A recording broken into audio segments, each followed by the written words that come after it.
TV Assembleia. Agassiz Almeida é entrevistado pelo jornalista Gilson Souto Maior. Os homens de envergadura vivem com altivez. Os lacaios rastejam, disse Agassiz Almeida. Vivi sempre à beira dos abismos, disse Agassiz Almeida em o livro A Ditadura dos Generais. Bom, estamos voltando agora com o último bloco do nosso Memória.doc, ao lado desta presença agradabilíssima do nosso Agassiz Almeida. E eu começo perguntando aqui, o senhor foi um dos responsáveis, assim, pela criação da Faculdade de Ciências Econômicas, lá de Campina Grande, não é? Me fale como é que foi essa luta, porque naquela época Campina Grande parece que estava começando a vislumbrar as universidades, né? Ô Gilson, doutor Mário Moacir Porto,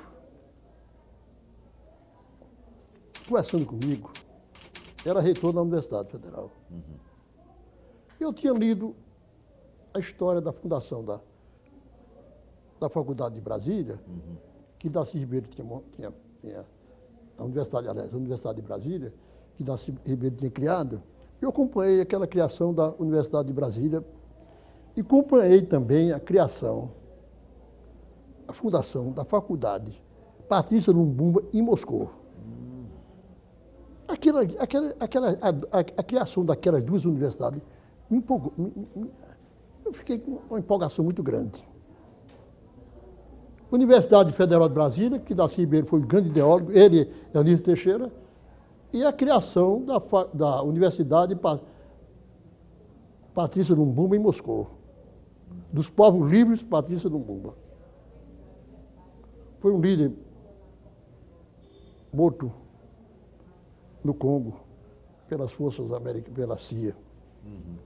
Então foi prestada homenagem a ele. Isso aí me deixou uma sensação assim.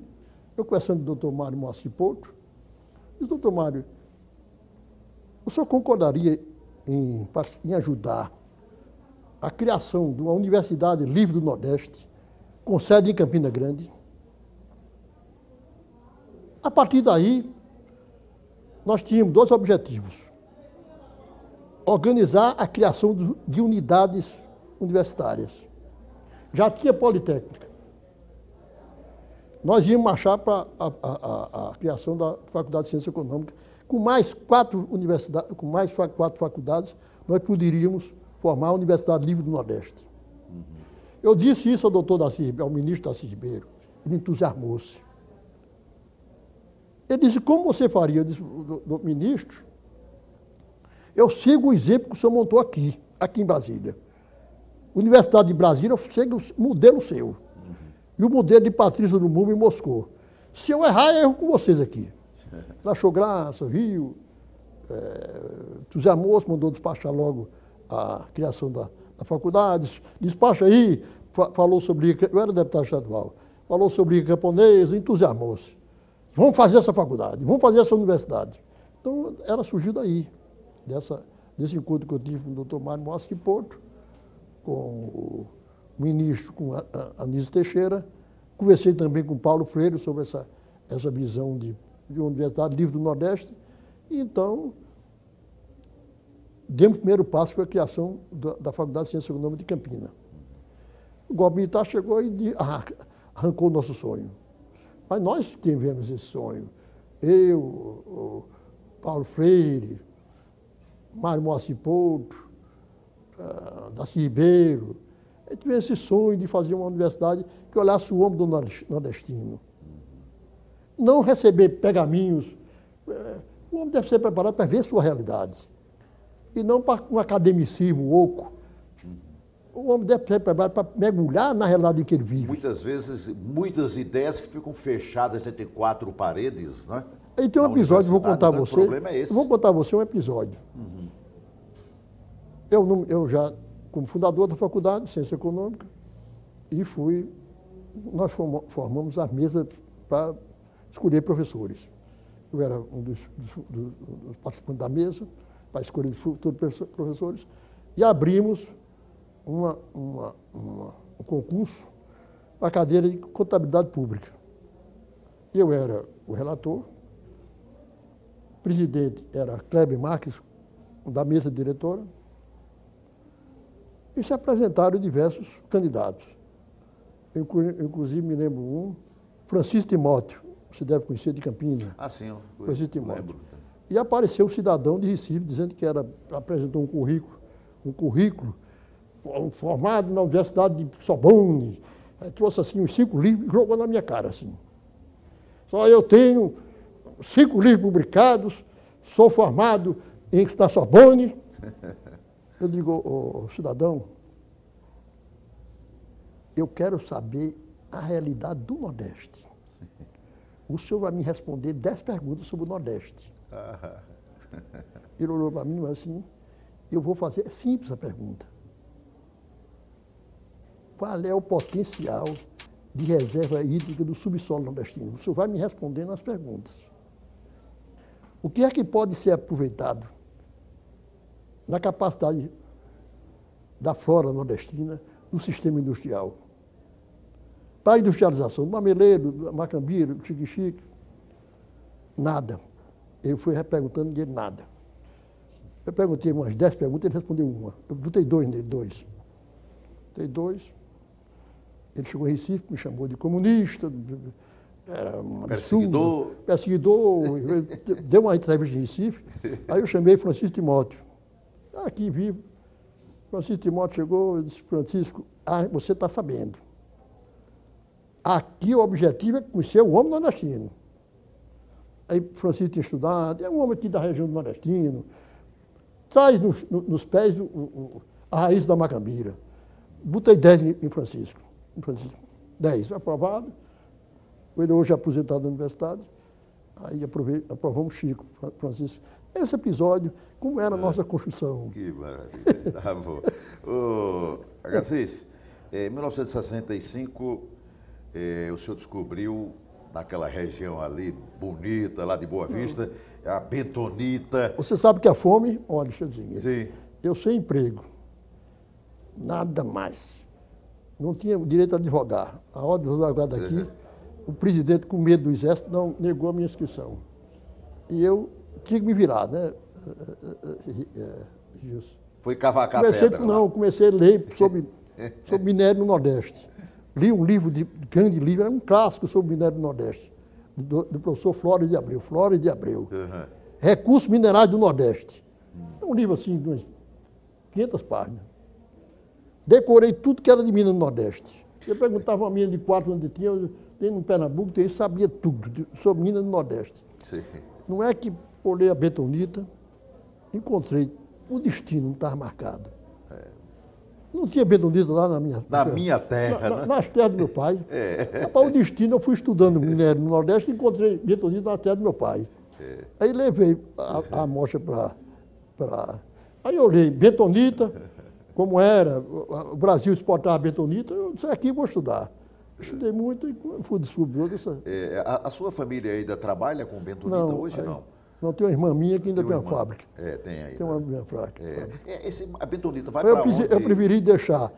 Essa matéria-prima vai para onde? Não, ela serve para... Não, posto de petróleo. Posto de petróleo, né? Hoje fazia fundição. Para fazer o... Fundições, fazendo nos postos de petróleo, ela tinha uma importância muito grande, porque ela tem uma viscosidade. Sim. Que ela é fria. Sei. Na profundidade de 1000 metros, ela suporta a perfuração dos poços. A quentura, né? E o calor. Ela suporta porque ela é uma argila fria e viscosa. Ela é viscosa e fria. Então suporta pressão de 1000 metros de profundidade. Ainda tem muito bentonita na Paraíba? Ainda tem, professor. As jazidas... Esse cidadão aí... As jazidas... Esse cidadão aqui que está comigo, o Rob Machado, que trabalhou na Petrobras, sabe disso. Tá bom, é um homem também ligado a esse assunto, não é? Muito bem. E também o Carneiro ali é outro engenheiro. O nosso engenheiro Carneiro, né? Muito bem. É uma alegria. Hoje nós estamos aqui, inclusive, com amigos que estão nos assistindo aqui ao vivo, né? Mas, nesse mesmo ano de 65, quando apareceu a bentonita, o senhor defendeu a nacionalização das jazidas, não foi João isso? Agripino fizemos uma reunião aqui no Palácio.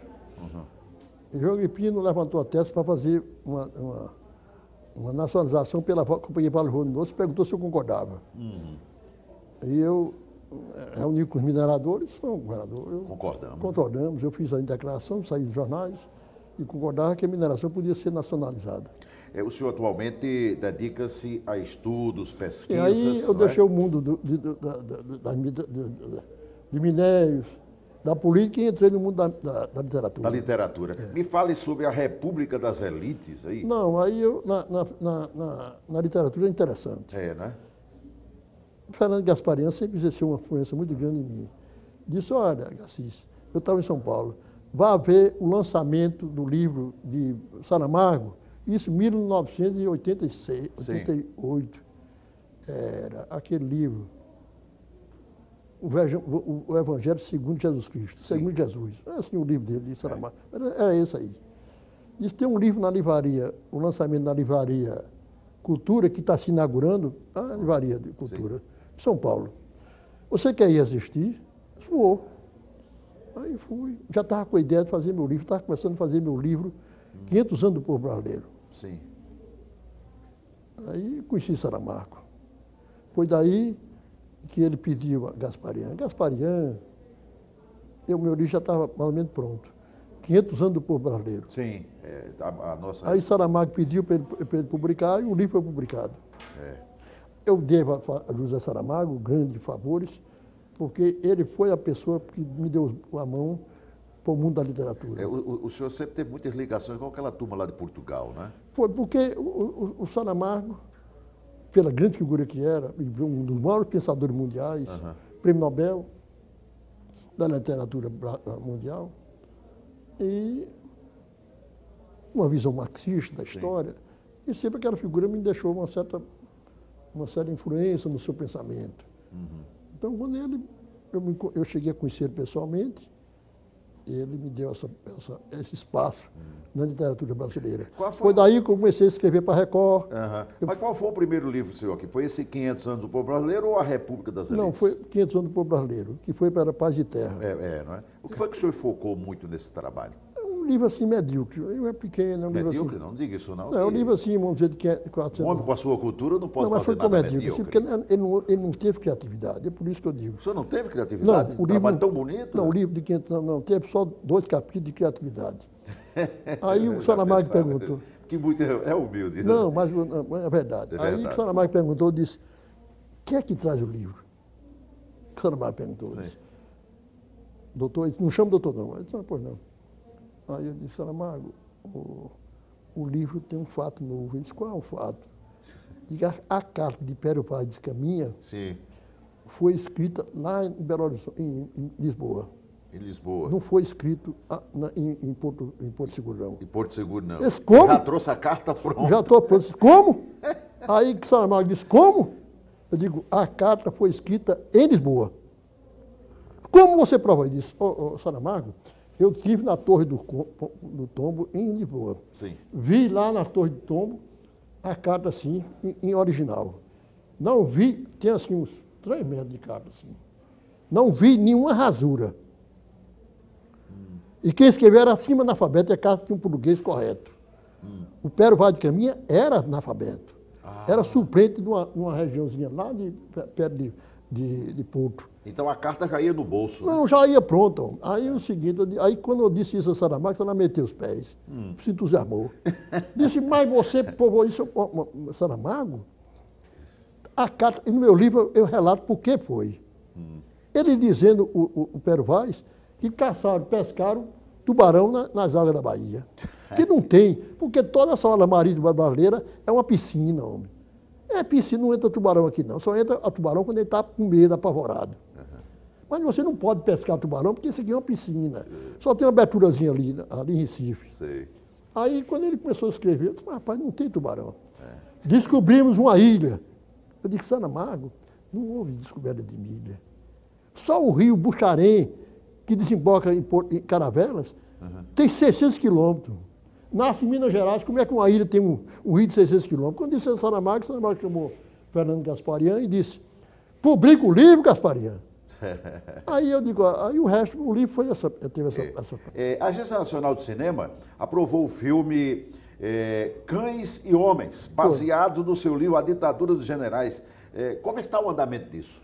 Não, o andamento, você sabe, o Brasil é cheio de... É tudo devagar. É tudo devagar. Para resolver um problema desse é devagar. O livro foi aprovado, tudo bem montado, a estrutura foi feita por um pessoal de Recife. O filme está atrasado. O fenômeno humano, o que é que fala? O seguinte, eu estava lendo assim, por coincidência, uns 15 anos atrás, e vi assim um livro de Charles Darwin, contando que tinha estado em Fernando de Noronha.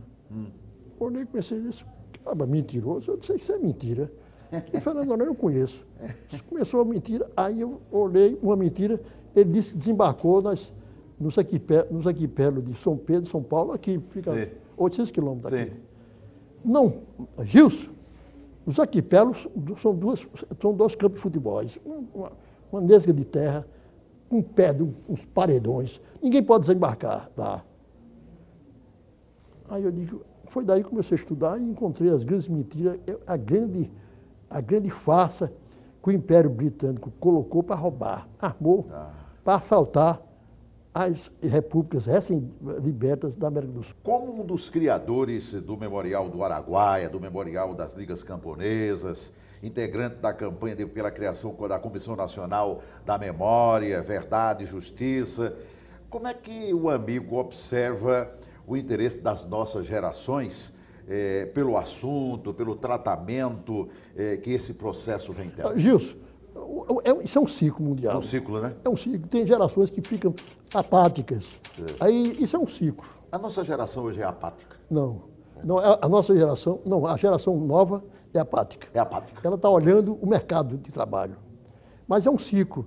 Vem a apatia, depois vem uma geração indignada. Ela é muito tecnológica hoje, né? Ela é muito absorvida pela internet. É. Ela é cibernética. Tá matando... Perdeu a capacidade criativa e ficou a capacidade de cibernética. Está matando os meninos, a turma está escrevendo mal. Eu tinha até um trabalho, porque a editora pediu para fazer um estudo sobre o problema, a influência da internet na nova sociedade mundial. Está um negócio que é uma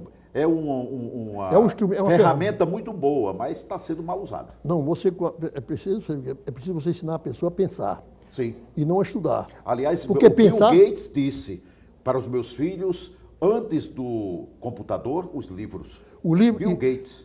Antes do livro, pensar. Sim. Porque você precisa pensar. Quando você perde a capacidade, o computador, a internet, está dando a você a perda da capacidade de pensar. Você pensa superficialmente. Sim. Você pensa superficialmente, mas você precisa mergulhar no pensamento. Quando você não mergulha no pensamento, o homem que não pensa, ele não cria. E a produção dele é mercantilizada. Ele faz como um robô. Faça isso, vá lá, vá isso. Ele não tem a capacidade de criar. Nós estamos criando uma geração cibernética, sem a capacidade de criar, sem a capacidade de pensar. Meu entrevistado querido, pelos seus trabalhos, pela sua história literária, pelas obras literárias, por tudo que o senhor vem fazendo até agora e vai fazer por muito mais tempo, se Deus quiser. Quais as homenagens que o senhor entende assim mais marcantes na sua vida?